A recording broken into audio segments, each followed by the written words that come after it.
Assalamualaikum warahmatullahi wabarakatuh. Perkenalkan, nama saya Nurhaliza, NIM 20217120 dari tingkat 1C keperawatan. Di sini saya akan menjelaskan tentang anatomi sistem pencernaan. Mata kuliah Ilmu Dasar Keperawatan 1. Jadi di sini saya ada beberapa gambar. Jadi yang gambar pertama ini ada sistem pencernaan. Nah, ini secara umumnya sistem pencernaan yang pertama itu ada anatomi rongga mulut. Sistem pencernaan selanjutnya ada anatomi esofagus. Yang sistem pencernaan selanjutnya ada lambung. Sistem pencernaan selanjutnya ada anatomi empedu dan pankreas. Sistem pencernaan selanjutnya ada usus halus dan ada anatomi usus besar. Di sini ada anatomi sistem pencernaan. Sistem pencernaan adalah serangkaian jaringan organ yang bekerja untuk mencerna makanan. Selama dalam saluran pencernaan, makanan akan mengalami proses pencernaan, baik secara mekanik maupun secara kimia.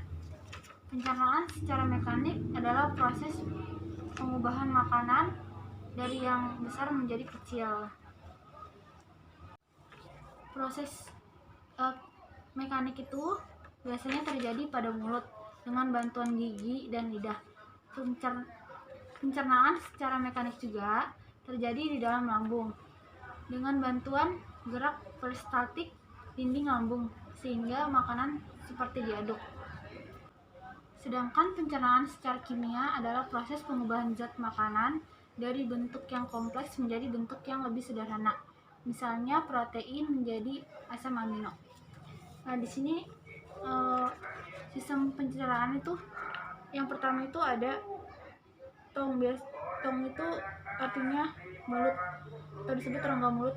Yang selanjutnya ke esofagus, yang selanjutnya ke lambung, yang selanjutnya ke pankreas dan empedu, yang selanjutnya usus halus, yang selanjutnya usus besar. Langsung saja ya. Anatomi sistem pencernaan yang pertama adalah rongga mulut. Jadi rongga mulut ini adalah yang paling pertama dari sistem pencernaan karena makanan awal mulanya pertama masuk melalui rongga mulut sebelum dia masuk ke dalam esofagus atau langsung ke lambung. Jadi sebelum melalui esofagus, si makanan ini dicerna dulu oleh rongga mulut. Jadi di rongga mulut ini terdiri dari middle tubanet, ada inferior tubanet, ada adenoid, ada soft parallel, ada tonsil, ada lingual tonsil, ada epiglottis, ada vocal probes, ada esofagus, ada trakea, ada thyroid, cartilage, ada hedoid bone, ada ada genioglossus muscle, ada tong. Jadi rongga mulut ini terdapat rongga mulut bagian depan dan ada rongga mulut bagian belakang. Rongga mulut bagian depan ini biasanya terdiri dari gigi, lidah, gusi, langit-langit mulut. Itu biasanya namanya itu mulut bagian depan. Nah, itu tuh biasanya bergerak kayak ke kanan ke kiri, ke atas ke bawah, dan menutup dan membuka. Nah, itu tuh karena adanya rahang, mandibula, dan otot-otot ekspresi wajah. Yang selanjutnya ada esofagus. Esofagus biasa disebut dengan kerongkongan. Esofagus adalah saluran yang menghubungkan mulut dengan lambung. Nah, saluran ini merupakan jalan bagi makanan yang telah dikunyah di mulut untuk dicerna ke pencernaan selanjutnya, yaitu lambung. Otot-otot kerongkongan memindahkan makanan dengan gerakan peristaltik. Tujuan esofagus yang pertama itu untuk menelan makanan. Terus yang selanjutnya untuk mencerna agar benda asing tidak masuk ke dalam pencernaan selanjutnya. Yang selanjutnya ada anatomi lambung. Nah, jadi lambung ini adalah sistem pencernaan setelah esofagus. Lambung adalah sistem pencernaan yang paling penting.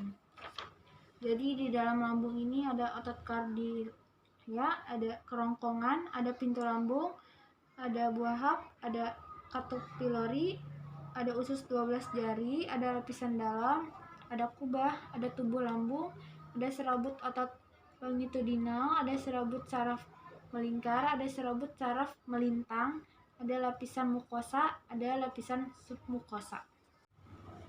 Tujuan dari anatomi lambung ini, yang pertama ada tempat penyimpanan makanan sementara, yang kedua ada memecah asam dari makanan yang dikonsumsi, yang selanjutnya ada mengirimkan makanan ke fase berikutnya yang menuju ke usus kecil. Pada saat makanan sampai di dalam lambung, makanan mengalami proses pencernaan baik secara mekanik maupun secara kimia. Proses mekanik adalah proses yang melibatkan lapisan otot lambung guna menghancurkan makanan dari yang kecil ke yang lebih halus. Yang selanjutnya ada empedu dan pankreas. Jadi empedu dan pankreas ini terdiri dari hati, saluran hepatik kanan, vena portal hepatik, ada saluran umum hepatik, ada kantong empedu, ada saluran kistik, ada usus 12 jari, ada saluran umum empedu, ada saluran hepatik kiri, ada limpa, ada hepatik arteri, ada perut, dan ada pankreas.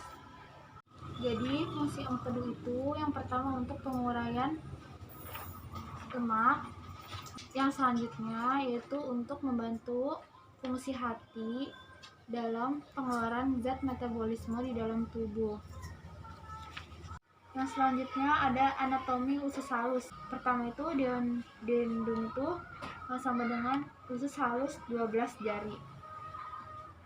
Dan yang jejunum itu sama dengan usus halus kosong. Ada ileum itu usus halus penyerapan. Tujuan dari usus halus ini adalah untuk memecah dan menyerap nutrisi yang ada di dalam makanan. Dan yang terakhir ada usus besar. Tujuan dari usus besar ini adalah untuk menyerap cairan dan vitamin, dan untuk memproduksi antibodi dan mencegah infeksi. Dan yang selanjutnya tujuan dari usus besar ini untuk membentuk tinja.